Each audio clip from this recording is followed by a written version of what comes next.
Magandang araw sa inyo mga kaibigan. Humina ba yung hatak ng sasakyan ninyo? Baka ito lang yung problema niyan. Yan, bali ito, tatanggalin natin to. Yan mga kaibigan, bali natanggal ko na.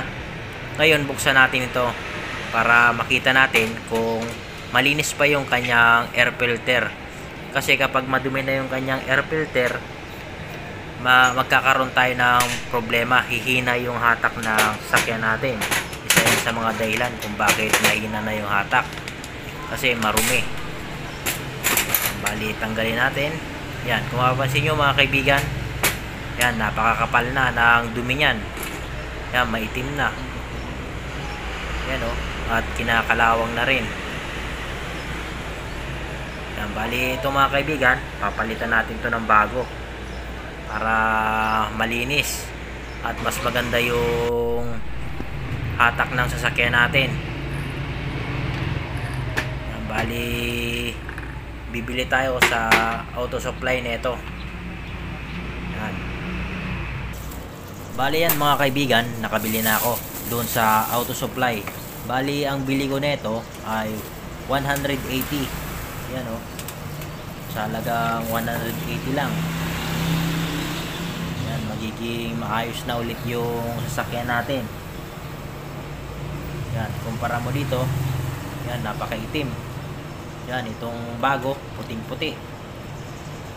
Yan, bali ganito lang gawin nyo mga kaibigan kapag napapansin nyo na medyo humihina yung hatak na sasakyan ninyo. Mararamdaman yan mga kaibigan, tingnan nyo lang yung kanyang air filter.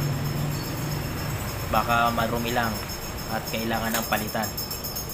Yan, bali balik natin yung kanyang screw, yung pinakalock ng air filter natin. Yan, bali okay na.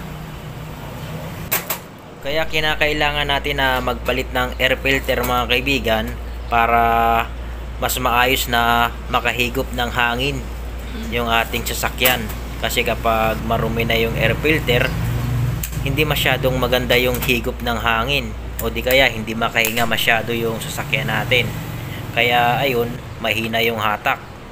Yan, isa rin yan sa mga dahilan kung bakit humihina yung hatak ng sasakyan natin, dahil sa air filter. Bali yan mga kaibigan, ganito lang yung gawin nyo kapag napansin nyo na medyo humihina yung hatak ng sasakyan nyo, parang nagpipigil. Mararamdaman yan mga kaibigan kapag dinadrive nyo. Hindi na siya katulad ng dati. Yan. Bali ayos na mga kaibigan, nakapagpalit na tayo ng air filter. Bali ganito lang mga kaibigan ang gawin nyo.